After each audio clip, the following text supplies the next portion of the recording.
Gumawa ako ng dough para sa gagawin kong donut twister or shakoy pilipit. Ayan. Hulmahin ko na siya. Start na. Ayan, pag malambot ang gawa mo ng harina, hindi siya kusang mapipilipit. Ayan, yung pinapanood ko kasi medyo maganda yung ano niya, gawa niya sa akin. Ay, malambot na naman yung gawa ko. Kaya, dahil hindi siya marurol, pilipitin ko na lang siya.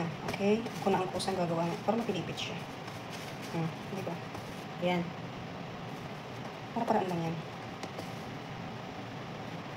Alright?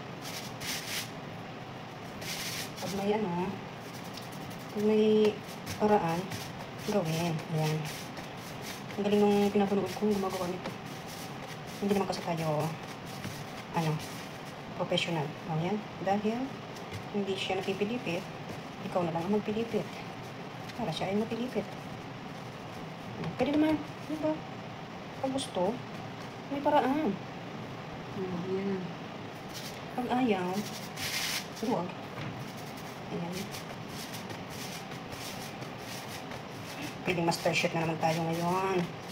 Ayan, kasi pag hindi perfect ang dumo at hindi ka marunong hindi naman tayo talaga ka-twist or baker. Pilipit. Di ba? Para paraan ang pagkakataon. Importante, mabuo siya. Yun ang masaya doon.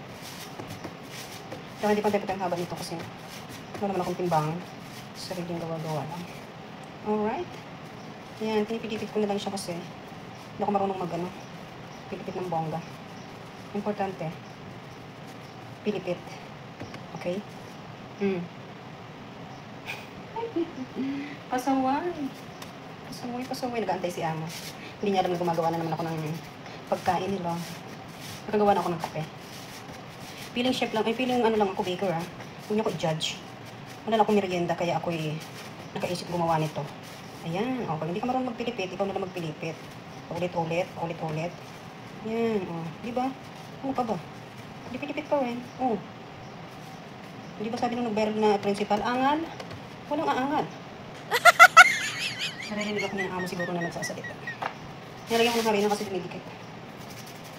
Ipapainit na ako ng mantika kasi hindi ko na ito paalisahin. Diretso na to. Dahil baka ito yung magsama-sama together na naman. Pag umalsa pa. Nice. Diba? Para-paraan ang pagkakataon. Yummy food. Gutom kasi ako. Wala akong mamerienda. Ayun. Kaya nagkakula ko ng gawa. Diba? Very nice. Pag meron din naman kasing gagawin, gumawa ka na lang. Para hindi ka magutom. Ayan. Para mamiss ako ni Amo sa aking pag-uwi. Wala nang gagawa ng merienda niya in 2 months. Kasi ako'y magbabakasyon in 2 months. Malapit na. Inshallah. Okay, pasensya na sa ating pilipit. Pilipit na pinilit. May pilipit na pinilit na maging pilipit. Sabi na naman ni Amo, ba't ang ingin na naman ng aking katulong? Nag-iimbento na naman. Okay. Ganun lang yan. Pag hindi ka marunong magpilipit kasi naparambot ang iyong tinapay, pilipitin mo na lang siya. Okay, understood?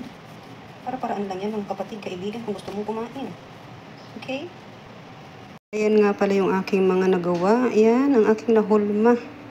Hindi na naman siya pare-parehas ang sukat. Alam nyo naman, tsamba-tsamba lang, pagpasensyahan.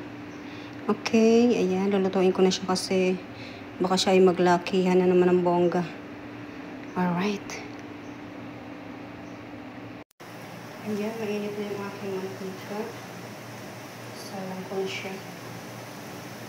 Alright. Mahina ka po lang siya. Para hindi siya masunog. Okay.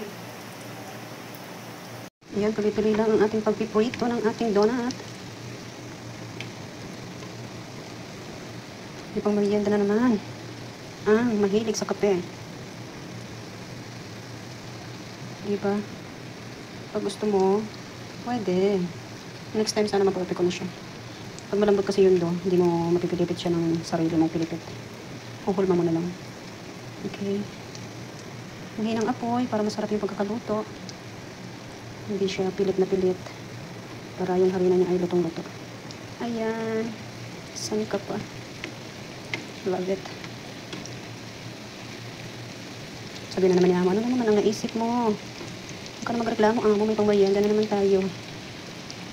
Sarap. Diba? Pilipit na malalaki. Pilipit na matataba. Okay. Yan yung iba. Ayan, at meron pa ako. Ayan. Sarap. Natatakam na naman ako. Ayan, nag-blender ako ng asukal. Tsaka naglagay ako ng cardamom powder. Para sa ating pang fillings. Filling. Ayan, isaw-saw ko na yung ating shakoy dito sa aking harina na may cardamom powder. Alright. Ayan. Yung iba para mabilis, nilalagay sa lalagyan, tapos kinakarog-karog sa akin. Hindi na. Yung gawa ko nito ay napakalalaki. Ito ay pang sarili lamang. Hindi ito pang benta. Okay. Kung gusto yung magbenta ay maliliit lang ang inyong gawin. Hindi ba? Sangkap ka. Matutuwa na naman yung aking amo. Ano na naman yung trick mo? Para malis mo ako, amo. Hindi ba? 16 pieces ang nagawa ko. Daan ko na naman pagkain. Sarap. Tatakam na ako magkape. Yan. Alright. Alright, amo. Kanin na yung mayanda. Love it. Yan. May cardamom powder ito para mabango. Ang sarap yung lasa. Kahit mainit, ikaw ay magkape. Kape pa rin for life. Yan. Busin ko na ito kasi. Ito ay palayas na.